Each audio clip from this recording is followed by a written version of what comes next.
The premium service class wolf I bought didn't like me. He only wagged his tail for my adopted sister. So I brought home a low-class stress relief wolf instead. I was drunk, sitting outside the bar and smoking to sober up. A street vendor crept over. Miss, you look totally stressed out. Need to let it all out? I've got a stress relief wolf. Good for unwinding. What? The dealer glanced around nervously. A wolf shifter stepped into the light. He stepped forward and his shadow fell across my face. The vendor yanked the rough collar and dragged him to one knee. He unclipped a rusted bite guard, then grabbed the wolf's hair and pulled his head back, exposing his face. His narrow eyes locked on me like a wild beast. Look at that face, miss. Wouldn't it feel good to smack something that pretty? He was exactly my type. And my doctor had said my stress hormones were out of control. I genuinely needed an outlet. But I already had a wolf at home. Ash would mind. Get up. Show her your build. The wolf stood slowly. He peeled off his shirt. I saw the bruises layered over bruises. High stamina, heals fast. 2,000 for 2 hours of release. You can do whatever you want. Just don't slit his throat and drain his blood, and he'll recover. Slit his throat? People's tastes had gotten that dark? Forget it. My wolf at home wouldn't let me touch him anyway. This one was cheap. Obedient sounded fine. How much to buy him outright? Not cheap. He's our best. Name your price. I'll give you a discount. Just $58,800. My parents spent millions on Ash, my premium service wolf gift. This one was practically free by comparison. Too much? Fine. Round it down. 50 grand. I bought him for $5,000 in the end. I wasn't ready to go home yet, so I took him to a hotel. The vendor gave me a long list of warnings on the way out. Don't remove the bite guard until he's fully tamed. Keep the chains on, both of them. In the hotel suite, Eli stood still in the entryway, eyes down, waiting for whatever came next. I came out of the shower wrapped in a robe, still not daring to take off his restraints yet. Go shower. He looked at me for a few seconds, then turned and walked into the bathroom. After a few minutes, I knocked. I left my phone in there. He hadn't locked the door. Eli froze his back to me. His pale skin made his scars all the more shocking. Water streamed down his shoulders along the rusted chains, washing away rust and dried blood. His tail hung low, trembling slightly. The fur was dull, brittle, wild, and fragile at the same time. My brain went offline. I crossed the room and hugged him from behind, pressed my lips to the bruising on his spine. Eli shuddered. His whole body went rigid. What are you doing? First time I'd heard his voice. Take it easy. That's not. What is that? That's not how stress relief works. I've never done this before. Bear with me. I pushed him onto the bed. I kissed every bruise, one by one. He lay still and let me, his body tense the whole time. He didn't know how to respond. Then, at the crucial moment, he reached out and locked his hand around my waist. Are you sure? Yeah. I'm just a low-class wolf. My answer was to stop waiting. He let out a muffled sound and closed his eyes. Ash was my parents' apology, a premium, competition-grade service wolf, a compensation for the 18 years they lost me. I was 5 when I disappeared, 23 when they finally found me. When I came home, I found out my parents had already adopted a little girl, Emma. She'd been with them since she was a baby. She was 17 now. When I appeared, Emma fell apart. Get out! I'm their real daughter! Why are you here taking my parents? This is my home! Get out! She screamed and sobbed and threw everything she could reach at me. Don't cry. You'll always be our daughter. Zoe coming back doesn't change how much we love you. Emma's been spoiled. You're 6 years older. Just try to be patient with her. I should have been devastated, but I was 23. I survived those lonely years craving my parents. Now I was in the phase of desperately needing money. I let my eyes well up, looked down. I understand, Dad. Playing vulnerable worked. The monthly allowance they wired me kept going up. Morning. I had my cheek pressed against Eli's arm. My best friend Lily texted me. Where are you? Did you do your usual disappearing act and go home alone again? No, I bought a new stress relief wolf last night.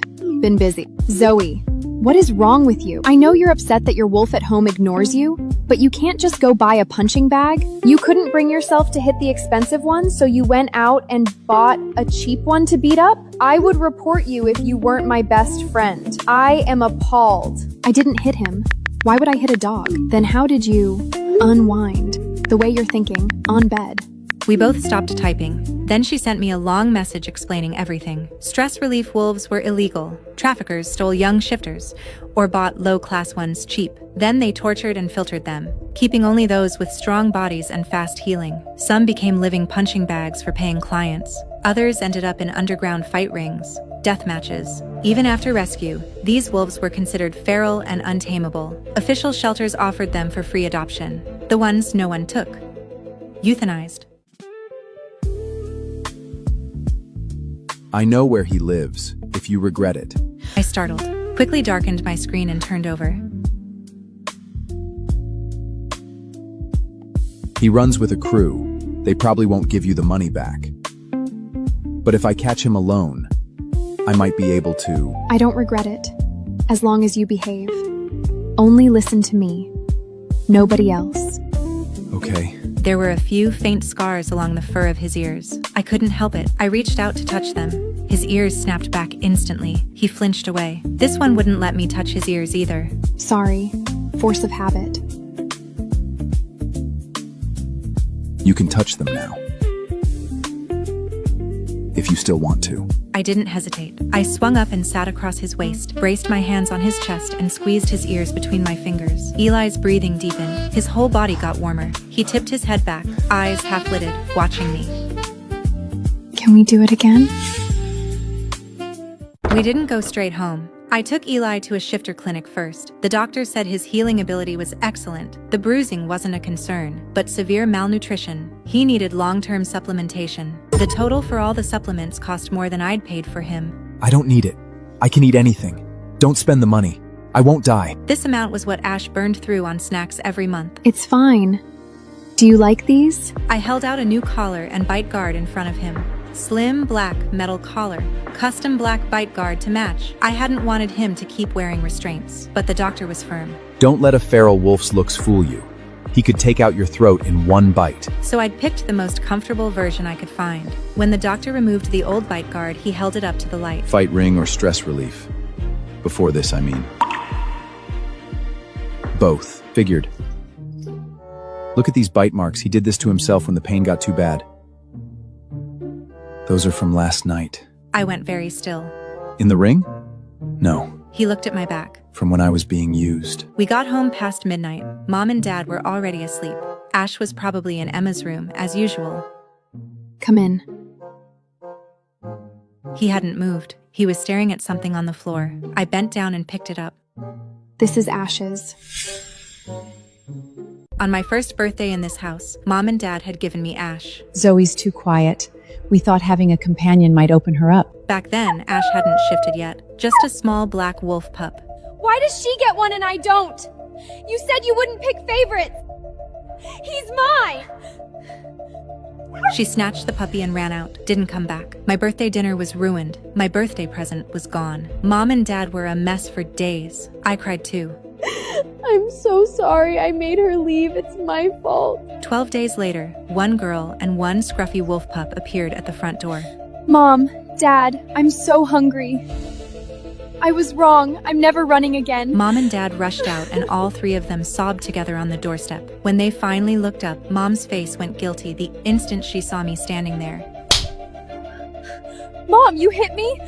Do you know what the last 12 days were like? I just got back and you're Do you ever think about what your sister's last 18 years were like?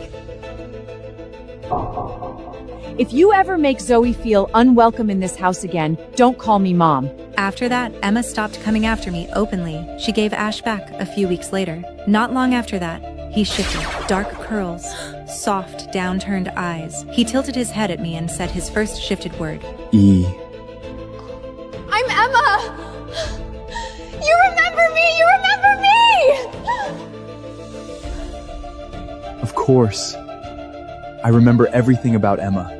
Mom and Dad sighed and put an arm around me.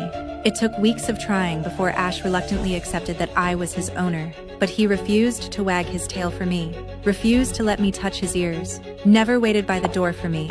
He only reacted to Emma's footsteps. He only waited for her. I watched them every time. I told myself I didn't really care, because Ash's monthly expenses came out of the account in my name, and Mom and Dad's quiet guilt kept filling that same account. But lately, I'd been breaking out. Stress hormones, the doctor said. Ash wouldn't touch me. Eli had shown up at exactly the right moment. I had no reason to say no. Sleep with me tonight? I'll take you shopping for clothes. Will he mind? Who? Ash. Wolves are territorial. He doesn't like sleeping with me. It's fine. Do you need it again tonight? Need what? Stress relief. I do, but my legs are killing me. I have good stamina. You can just lie there. That's very considerate of you. It's nothing. In the morning, I stepped out of my room at the exact same time as Ash. Zoe, why were you talking in your sleep last night? All those little sounds, it was loud. Sorry. I'll keep it down. Were you having a nightmare? I thought I heard you crying. I was having the time of my life. If you ever have a nightmare, you can... Ash, I can't find my slippers. Don't walk around barefoot. He stepped right past me and went into Emma's room. How did your slippers end up in the living room if you were in your room? Because you carried me to bed last night and forgot to bring them. He sat her on his knee, found the bunny slippers, and put them on her feet. One by one, patient. Then he headed upstairs to the bathroom. Perfect service, Wolf, just not mine. Zoe, my laundry's in the hamper. Take it to the dry cleaner. What's that smell? What? He stepped close, pressed his nose to my neck, then inhaled. The deeper he breathed, the harder his hand gripped my waist. Zoe, why do you smell like another wolf? Eli had just opened the door and walked out. He was half a head taller than Ash. That's my scent.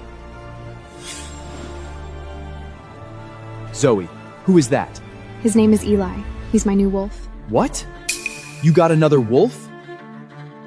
What about me? Oh, wow. Mom, Dad, come look. Zoe got a new wolf. This is Eli, our newest family member. Sir, ma'am. He's even more handsome than Ash. Competition grade, I assume? Zoe gets so much allowance. Competition grade? He's wearing a muzzle. His fur is splitting. His shirt is falling apart. He's shedding everywhere. He's feral bottom class. The kind shelters can't even give away. Zoe, you only brought him home to mess with me, didn't you? If he goes feral and hurts you, don't come crying to me. Zoe, we're not against you keeping him. We just want you safe. We can't lose you again. I won't hurt her. If it makes you feel better, I'll keep the restraints on. I can sleep in a crate at night. Only fight ring wolves sleep in crates. That's lower than a stress relief slave. I've already decided he's staying. Ash's expenses come from Mom and Dad. Eli's are on me. Zoe! Relax. Given how Zoe grew up, it makes sense she has a thing for low-class wolves. It's basically her aesthetic. Mom, Dad, since Zoe has a new wolf, can I have Ash? He likes me more anyway. I'm just taking what's left over. Leftover drained the color from Ash's face. No. Ash was a gift from Mom and Dad. He's mine. I decide what happens to him. My certainty knocked something loose in him. For the first time, Ash wagged his tail for me. Just barely. Small, uncontrolled flicks. Even if you say that, I'm not forgiving you. I had no intention of giving him away, not because I was attached. First, the budget they gave me for his upkeep was generous. I pocketed a healthy margin every month. Second, Ash was worth a lot. If I ever decided I was done, I could sell him for 7 figures. Why would I hand that to Emma for free? She's right. He was given to Zoe. If you want him, talk to your sister. A few months earlier, Mom and Dad had planned a family camping trip to get us all bonding. 7 days. On the night we set up tents, everyone drank a little too much. Emma called me sis every 5 minutes. I called her sis back. Mom and Dad were so happy. When I came back from a cigarette break, I saw Emma in my tent. The campfire had gone out. One small lantern flickered inside. Ash was lying on my sleeping bag. Emma was slowly crawling on top of him, leaning toward his mouth. Their shadows overlapped against the canvas. I watched Ash reach up and tuck her hair behind her ear and kissed her back. Ash, promise me you won't touch her. But Wait until I'm 18. It's only a few months. In this world, a wolf who slept with a human under 18 faced immediate disposal. You know I have standards. I don't like her touching me. Can't we just keep this clean between us? Ash said yes. The video ended. Emma, is this how I raised you? Using yourself to manipulate a wolf just to spite your sister? Zoe, I was drunk that night. I thought it was you coming. Nobody asked you. I paid for you. You're here to serve my daughter, not audition replacements. I'm calling your seller today. Mom, why aren't you yelling at her? Can't you see how calculating she is? She recorded it. I made one stupid mistake and she plays it like this. Ever since she came back, you love me less. Are you really gonna let her run my life? Emma, you did this. If you hadn't, there'd be nothing to record. Both of you, this month's allowances go to Zoe, and you're both grounded for 3 days. A large sum landed in my account that afternoon. Mom and Dad's invisible scale tipped a little more in my direction. I'd been fighting for things my whole life. This was no different. 3 days without Emma or Ash hovering around. I took Eli shopping. Everywhere. He was a specimen. Built like every suit had been cut for him specifically. Everything looked good on him. So I wanted to buy him everything. But the best part, was watching him in a dress suit. I went slightly feral and bought 12 custom-tailored ones. Then I was too tired to walk. Eli carried everything with one arm and me with the other. I had my arm hooked around his neck, tracing the line of his nose with one finger. Eli, you look like this. Didn't they try to make you sell yourself? They tried. He set me on the bed and dropped to one knee, took off my heels, swapped them out for slippers. He'd watched Ash do it for Emma 100 times. He hadn't fully adjusted to human-scale gentleness yet. He kept catching himself, recalibrating his grip. But he'd memorized every step. And? He went a little pink. I didn't. I hurt the client and ran. They caught me. I stopped eating to fight back. They got scared I'd die and cost them money, so they threw me in the ring. I hadn't eaten in 3 days. I don't know how I did it. I bit through the other wolf's throat. After that, I stayed in the ring. They kept my food limited so I'd be too weak to resist. The last fight, I got badly injured. They figured I was done, so they put me on stress relief work. I survived that too. This week, they were debating sending me back to the ring. Then you bought me. Eli was still kneeling, wearing the new suit I'd just bought him, both hands wrapped lightly around mine. He had no idea he looked like he was proposing. I'm not hiding anything from you. I am a low-class, violent wolf. I've hurt humans. I've hurt my own kind. I grew up without learning to be around people. I don't know how to take care of someone. I barely know how to use a fork. I don't know how hard to hold you without hurting you. Last night when you cried, I panicked. I remembered. The second time was so much better than the first. I'd lost control and made a sound I hadn't expected. I'm sorry, did I hurt you? I misjudged. It's my fault. You can punish me, hit me, starve me, whatever you want. Just don't cry, please. I remembered the apology going on for a while, but I'd passed out mid-sentence. No wonder the atmosphere that morning had been so heavy. He'd been stewing in it all night. You didn't hurt me. I cried because it was good. He pressed his nose against my neck. His silver white ears brushed my face. I grabbed them. Eli's breathing hitched. He reached up, fingers calloused, deliberate, and slowly traced the side of my neck. The same spot Ash had pressed his nose against that morning, methodical, inch by inch. Are you trying to cover his scent? It's fine. I don't mind. I just don't understand. You went 3 days without food to avoid being sold, but you never fought back against me. Not once. You gave up? He looked up. His eyes didn't quite meet mine. They landed on my mouth. Maybe because you were young and beautiful. That's an airtight reason. Maybe because you said you had no experience. Also because that was the first time I'd ever been kissed. I just want you to know, I am violent and feral, but I will never hurt you. Never. Not ever. I believe you. As a reward. Let me kiss you again. Eli and I fell into a rhythm. I finally understood why people spent fortunes on wolves. With Ash, everything had been a production. Premium wolves had standards. I'd had to train with him daily, manage his nutrition, force-feed him supplements, and run a full grooming routine just to keep him in condition, so he could use that condition to take care of Emma. Eli was different. I followed the doctor's supplement plan and he just glowed. I felt a little guilty about the contrast, so I sat him down and did a proper grooming session on him. Ash walked in while I had both hands buried in Eli's foam-covered ears. Zoe! That's my special foam soap. I bought this one for Eli.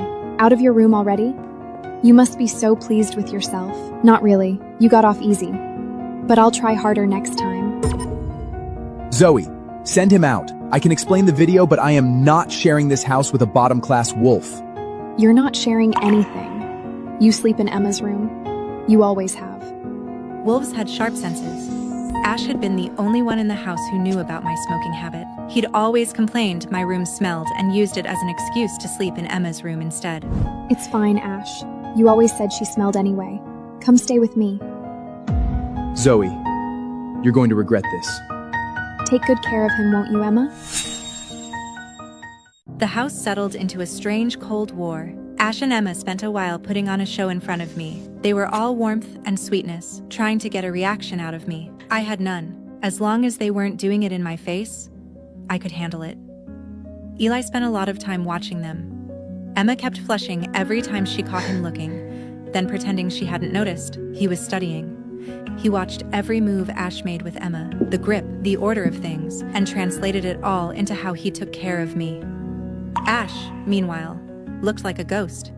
He kept catching himself staring at me with something half-formed in his expression. I knew why.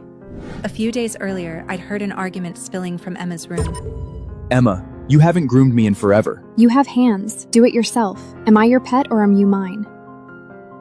My products are running out too. Then ask Zoe. It's her account, not mine. Emma, why are you like this? You used to actually like spending time with me. If you hadn't kissed me that night, Zoe wouldn't have... Zoe always groomed you every day. She never complained about how much work it was. Blame me? You didn't exactly stop me. And now you think she's better? Then go to her! Go on! See if she even wants you. Did Emma love Ash? I doubted it. Emma just loved being the center, the one everyone orbited. Ash fawning over her fit that. Me existing complicated it. After that fight, Ash deteriorated fast. He kept starting sentences near me and never finishing them. Too proud to ask. I ignored it. Until one night, I was out on the second-floor balcony in my slip dress, smoking a post-session cigarette. Ash came up behind me and wrapped his arms around me without a word. Warm tears dropped onto my neck, one at a time. You're not complaining about the smell? I'm sorry. Can you forgive me? I was drunk that night. I swear I thought it was you. I wanted it to be you. I believe you. If you'd known it was Emma, you wouldn't have stopped her either. That's not true. Before I shifted, Emma and I were on the streets together. A group of guys tried to grab me. We could have struck until he had me. She ran at them, screaming and crying, until they gave up and fled. You're my owner. But she saved my life. I couldn't refuse her. In the tent that night, I was half as asleep. I thought it was you. When I opened my eyes and saw her, I felt sick. I realized I'd wanted it to be you. I'd wanted you all along. But she saved my life. How could I turn her down?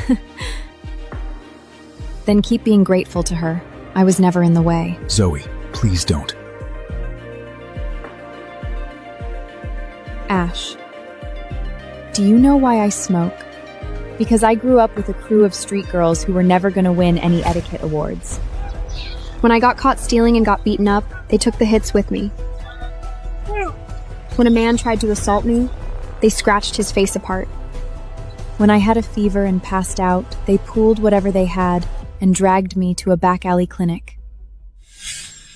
So, I had more people doing things for me than you ever did, and I never crawled into anyone's bed over it. Never said yes just because someone asked. Ash, you're wired to follow whoever pays you the most attention. Someone gives you a little warmth and off you go. Ash, they say premium wolves have the highest human-like cognition. I believe it. You've even evolved past a dog's most basic trait, loyalty. I don't know. I'm sorry, Zoe. You never talked about before. I didn't know what you went through. I only ever heard Emma's side. She made it sound like you were the one taking things from her, like Ash, and everything that came with him should have been hers. If I'd known, I wouldn't have complained about the smoking. I wouldn't have helped her make things harder for you. His tear-wet face pressed into my collar, and past his shoulder, two figures in the dark. The closer one, tall and still, was Eli. The farther one was Mom. I met her eyes. My cigarette hand barely paused. I didn't hide it. Fine, she saw. When I came home, I'd glossed over the first years. They'd worked so hard on Emma. Piano, ballet, flower arranging, everything polished. Me? Good at stealing, lock-picking with a hairpin, chain smoking before I was old enough to buy them. I hadn't thought parents who'd replaced me in a year would love me very much. Tell them the real version and they'd probably fear me as much as pity me. And Emma would run a reason to attack me. So I'd shown them the clean resume, good grades, sweet face, polite answers, like interviewing for the role of daughter. Mom said, Go to sleep. Then she went back to her room. The hall was dark again, except for Eli's outline. He stood watching Ash press his face into my shoulder and make small, unhappy sounds. Eli said quietly. It's cold out here. Ash noticed him for the first time. He stepped in front of me, sent the low, warning growl at Eli again. Eli didn't react. He stepped closer. Ash shifted back without meaning to. Eli draped a jacket over my shoulders, looked at Ash. You can keep going. I'm just here for the coat. Ash didn't take him up on it. He said instead, to me. Stay with me tonight? I know what to do. I was trained. I'd be better than him. Is that right? I mean it. Please, let me fix this. His tail went into overdrive. Eli's expression didn't change, but his hand at his side closed into a fist. I don't think so. You kissed Emma. The thought of it ruins it for me. Good night, Ash. Eli followed me back to the bedroom. I shrugged off the jacket and looked at him. Jealous? He took the jacket and said, No. You're exceptional. You'll have a boyfriend someday. A husband. I know my place. Should I run a bath? I'd been heading for bed. Why? You have Ash's tears and saliva on you, and his scent. I went to the bathroom. Eli followed and washed every inch of skin with focused, careful attention. He was kneeling on the wet bathroom tile looking up at me. Hey. I reached down and touched his ears. What is it? Can't get it clean. What? Can I take this off? Licking might work better. He pointed to his bite guard. I thought for a moment, then unclipped it. That spot doesn't have his scent on it. He said. Didn't stop. He kissed upward, inch by inch, all the way to my chin. May I? He cupped my face in one hand. Yes. His kiss was careful, unpracticed. I cracked one eye open to look at him. Steam and fog all around him. Eyes shut tight, long lashes trembling. I thought this might have been our first real kiss. I stopped making Eli wear the bite guard. Mom and Dad kept reminding me to be careful, but they didn't push. I worked at the family company. Most days I didn't come home for lunch. One afternoon I did, just wanted to nap. Voices drifted up from the living room. Eli and Ash. I leaned on the second floor railing and watched. Eli was sitting on the couch, watching TV. Ash planted himself in front of him, tail bristling. You think Zoe actually likes you? She's using you to get at me. Once she's over it, she'll throw you out like trash. So what? Zoe said you're dirty. At least I'm clean. Anyone who tries to touch me, I bite their throat out. Unlike you, half pushing someone away and then giving in anyway. Interesting. In front of me, Eli was steady and careful and almost meek. This was the first time I'd seen his edges. Clean? You've killed wolves in a ring. Do you even know how many? He stood up slowly. I know. Useful information. Honestly, you bother me. Me? Ash nearly went airborne. You're the outsider here. Zoe paid millions for me. I was here first. Millions? Eli looked him over. You don't look worth that. He stepped forward. Do you know which part of the throat to bite so the other person can't make a sound? Another step. How to make a wolf disappear quietly. I'm probably the only kind who knows that. What are you doing? What would I do? Eli shrugged. I'm just a low-class wolf. Then he lunged. Ash panicked and shifted into full wolf form on instinct. The black wolf tackled Eli, teeth sinking into his forearm. Eli crashed into the coffee table. Porcelain cracked. Shards scattered across the floor. When Mom came running at the noise, she found Eli on the ground, arm bleeding badly, sitting up pale and pressing the wound. I'm sorry, ma'am. I've been too close to Zoe lately. Ash was unhappy. I should have been more careful. I came downstairs. Eli, what happened? It's nothing. He said softly. Nothing like what I dealt with in the ring. I was biting down hard on a laugh.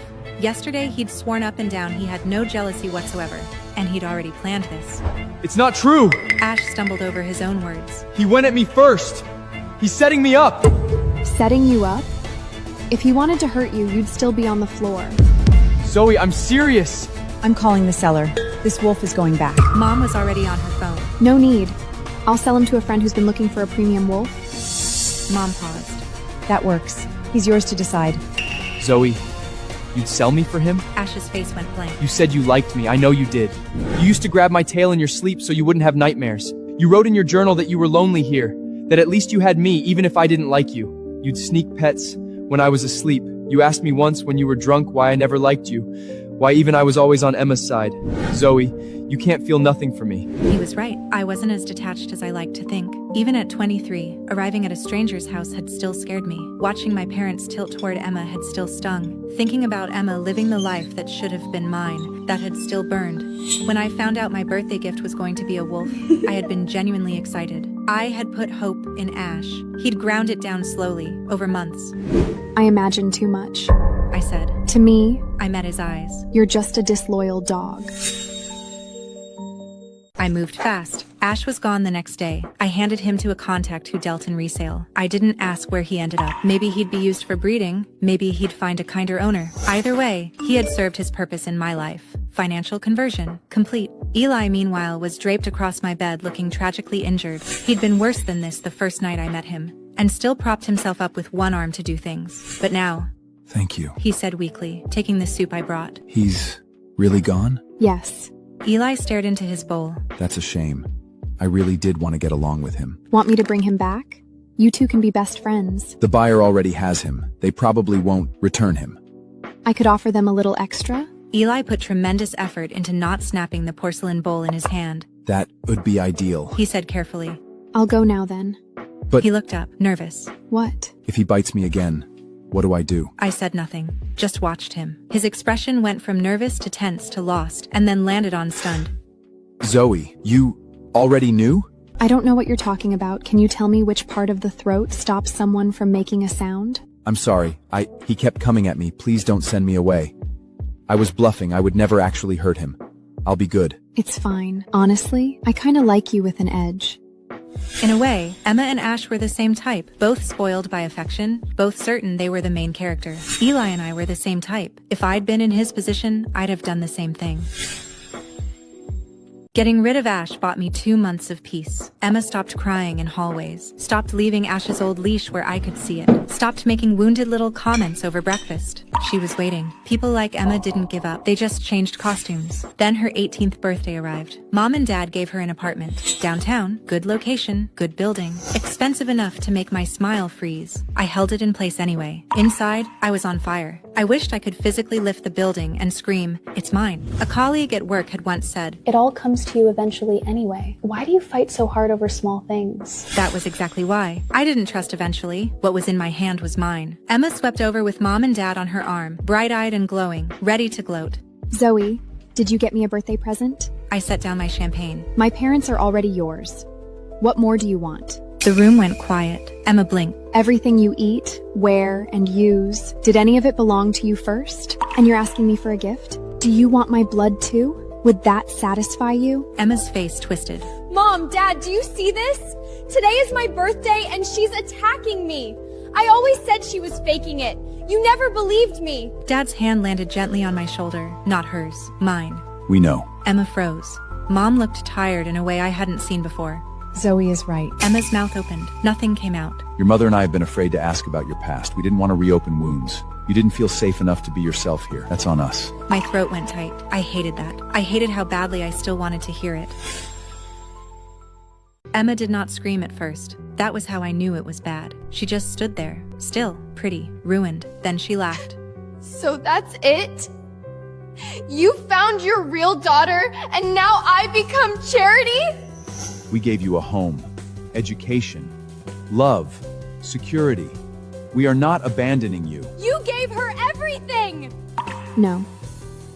You borrowed everything. Emma turned to me slowly. There it was. The real thing under the tears. Hatred. Not fear, not grief. Hatred. You think you won because you bought a filthy wolf and sold the pretty one? Eli had been standing near the wall, silent the whole time. At that, his eyes lifted. Don't look at me like that. Everyone knows what you are. A stress relief slave. A ring dog. A thing people throw money at when they want something to hurt. Emma, But Emma wasn't looking at her. She was looking at me. You act so proud, Zoe. But you picked him because he reminds you of yourself. Cheap. Dirty. Raised wrong. The glass in Eli's hand cracked. I turned my head slightly. Eli. He lowered his eyes at once. Sorry. The obedience in his voice made Emma's smile sharpen. Oh. He listens well. I walked across the room. Everyone watched me. Emma lifted her chin like she expected a slap. I didn't give her one. Careful. Low-class wolves bite. Her face paled. Enough! Emma, the apartment remains yours. We will support you through school. But tomorrow, 20% of the company shares transfer to Zoe. Emma stopped breathing. The rest will be placed in an irreducible will. Everything else goes to you. Emma's face collapsed. This time when she screamed, no one moved to comfort her. Emma left for university across the country. The house breathed for the first time. Breakfast became quiet. Mom started asking me what I liked to eat. Dad started bringing company documents home and explaining things without making it sound like a favor. It was strange, almost peaceful. I didn't adapt to it. Peace was usually the moment before someone climbed through a window. Then I saw the apartment listing online. Emma had put it up for sale at a huge loss. I stared at the screen. That was not my business. Closed the tab. 3 days later, Eli found me in the garage. He was holding my coat. You forgot this. I was going to the office. I know. He didn't move. What? There's a wolf scent by the east gate. Ash? No, Then his gaze flicked toward the driveway. not only Ash. A black SUV rolled through the gate. Emma stepped out first, hair perfect, eyes red, smile too bright. Then Ash climbed out behind her. Thinner than before, collar different, expression worse. He looked at me first. His tail moved once, then stopped. Emma saw it. Her smile cracked. Surprise? I bought him back. I looked at Ash. With the apartment money? Yeah, I can afford it. He's mine now. Ash's face went pale. No, I didn't know she was selling the apartment. I told her Shut not up. to. Eli stepped slightly in front of me. Quiet. Calm. Too calm. Ash stared at him. For 1 second, neither of them looked human. Emma lifted her chin. You sold him like trash, so I picked him up. Funny, isn't it? I looked at Ash's new collar. Emma couldn't hide her triumphant look. No. It's predictable. Emma wanted a reaction. I gave her none. It filled her with rage. For 2 weeks, she brought Ash everywhere. Family dinners, company lobby, even the clinic where Eli went for follow-up checks. Ash followed her, but badly. Too quiet, too delayed. Like a dog walking toward an owner while looking back at the door. Emma noticed every time. So did Eli. He said nothing. That was how I knew he was furious. At night, he got sweeter, more careful, more unbearable. He'd kneel to take off my shoes, brush my hair, warm my hands between his palms, then look at me like he was waiting for me to compare. I finally put down my book. Eli, Yes? are you competing with Ash? No? His tail was absolutely still, suspiciously still. I reached out and touched one ear. It twitched under my fingers. I sold him. I know. I don't want him back. I know. You don't sound like you know. He was expensive. So? Premium. So? Trained. Do you think I kept you because you were useful? At first? At first, I kept you because you were beautiful and I was drunk. He blinked. Then because you were mine. His ears flushed pink. I kissed the corner of his mouth. Now I keep you because I like you. His hands tightened around my waist. Outside the window, something clicked. Eli went still. A red dot slid across the glass, then disappeared. He moved before I understood. One arm around me, one hand over my head. The window shattered inward.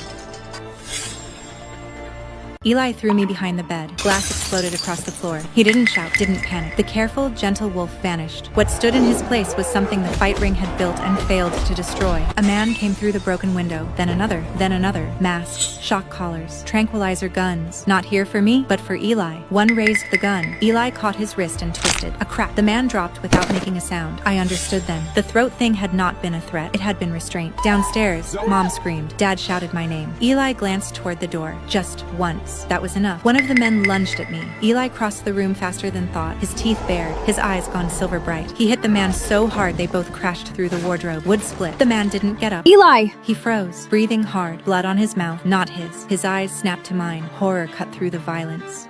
I'm sorry. I didn't mean to scare you. Another man behind him lifted a collar pole. Ash appeared in the doorway. For 1 second, he hesitated. Then he launched himself forward and took the shock rod in his side. He dropped with a strangled yelp. Eli turned. The last man ran. He didn't get far. Hands visible, head lowered, blood everywhere. Don't put me down. please. I crossed the glass barefoot and took his face in both hands. Look at me. Good wolf. His whole body shuddered. The police came, then animal control, then the shifter welfare officers, then 3 men in expensive suits who tried very hard not to look afraid of Eli. They looked at his file: fight ring, stress relief trafficking, prior violence, human injury, wolf fatalities. He's dangerous. Eli didn't defend himself. He sat on the edge of the bed with his hands folded, too still, too obedient, like he had already prepared himself for a cage. I hated that. Ash was on the floor beside the paramedics, shaking from the shock rod. Emma stood near the door, white-faced. Did you know? Mom turned on her. I didn't think they'd come here. What did you do? I just wanted to check him. He's dangerous. Everyone knows wolves like him go feral. I sent them his old seller's contact, that's all. I didn't know they were traffickers. Ash looked at her. For the first time, he looked at her like he truly saw her. You called them? I was scared. No, you were jealous. You stole everything! No. You lost everything because you couldn't stand anyone loving me. Security has the gate records. The police can take her statement. Take my statement, Dad? You brought traffickers to our home. Mom was crying, but she didn't reach for Emma. The officer cleared his throat. About the silver wolf? Eli stays with me. Miss, He protected me. And if anyone tries to take him, I will bury this department in court until your grandchildren are tired. so will I. So will I. Eli looked up slowly, like he didn't know what to do with a family standing behind him. Emma was not arrested that night. Rich families had ways of making things quiet, but quiet did not mean forgiven. Dad cut off her accounts. Mom packed her things herself: university, dorm housing, monthly allowance, nothing else. Emma screamed until her voice broke. No one changed their mind. Ash did not leave with her. That surprised me. He stood in the hall with a bandage around his ribs, eyes fixed on the floor. Come on, Emma turned on him. Ash. After everything I did to get you back? You didn't get me back. You bought me to hurt Zoe. Emma slapped him hard. His face turned with it. In the past, he would have lowered his head, apologized, followed. This time, his tail stayed still. Thank you for saving me when I was a pup. I mean that, but I paid for it too long. Emma stared. You think she'll take you? He looked at me. I said nothing. That was answer enough. His face crumpled, but he nodded. I know. After Emma left, Dad asked what I wanted done with Ash. I looked at him for a long moment, then at Eli. Eli's expression was blank. His tail was not. It had curled possessively around my ankle. Send Ash to a rehabilitation shelter. Not resale. I don't want him, but I'm done turning damaged things into money. Eli's tail tightened around me. I glanced down. Except you. You're still very profitable emotionally. He didn't understand the joke, but he looked pleased anyway. After the attack, I stopped pretending this was only personal. The traffickers had come through an old chain: seller, ring handler, client list, transport crew, fake shelter permits. All connected. All alive. All making money. I took the folder to the company boardroom. Dad sat at the head of the table, Mom beside him, Eli behind my chair. No bite guard, no chains. Just a black suit and quiet eyes. Some directors stared. I let them. This is a liability. I opened the folder. Photographs slid across the table. Wolves in cages, medical reports, death records, payment ledgers. The room went silent. This is a market. Illegal, profitable, and sitting close enough to our logistics partners to poison us if we ignore it. So we don't ignore it. I tapped the final page. We fund a rescue center. Publicly. Medical care, legal shelter, rehabilitation, placement. And privately, we cooperate with investigators to collapse the trafficking chain. Another director frowned. And him? He nodded toward Eli. Eli didn't move. He runs wolf assessment. A few people laughed. Then Eli lifted his eyes. The laughter died. He survived the ring. He knows who can be saved, who needs distance, and who is lying. Dad signed first. Mom second. Then the rest followed. That night, the first raid happened. Police stormed 3 holding sites. 47 wolves recovered. Most were half-starved, some feral, some too quiet. When Eli stepped into the temporary shelter, every wolf in the room went still. One injured gray wolf lifted his head, sniffed, then lowered it. Not submission exactly, recognition. Another whispered, Silver. Eli stopped. I looked at him. What does that mean? He didn't answer. But all around us, broken wolves began lowering their heads, one by one, like they had just found someone they remembered from a nightmare, or a king. Eli avoided the word for 3 days. Silver, I let him. He read intake files until dawn, sorted wolves by risk, by trauma response, by food aggression, by whether they flinched from women, men, collars, water, doors. He knew things no textbook knew, which silence meant fear, which stillness meant attack, which wolf needed distance, which one needed someone to sit nearby and pretend not to watch. The staff started listening to him. The wolves already did. One afternoon, I found him in the largest enclosure. A young wolf had bitten 2 handlers and refused food for a week. Eli sat on the ground 10 feet away, motionless. An hour later, the wolf crawled forward and dropped his head into Eli's lap. Eli's hand hovered above him, uncertain, then touched him gently. The wolf shuddered and went still. I stood behind the glass and watched. This was the first time I'd seen Eli look like something other than mine. Not less mine, more. Like he had been built for more than surviving. When he came out, he looked embarrassed. They keep listening to me. That's terrible. I don't know how to lead anyone. You learned how to survive men who tried to break you. I fixed his collar. Leadership is easier. Zoe. Why are you doing all this? The ring, the center, me. I looked through the glass, at the wolves sleeping safely for the first time, then back at him. I ran with a rough crowd growing up. Girls who stole food with me, lied for me, took hits with me. That kind of loyalty sticks. He stared at me for a long moment, then leaned down and kissed me. Not careful, not tentative. All of him. Held nothing back. When he pulled away, his forehead rested against mine. How am I supposed to repay you? I smiled. Easy. His ears tilted toward me. Give me your loyalty for the rest of your life. Eli's tail wrapped around my waist. Already yours. And this time, I believed him.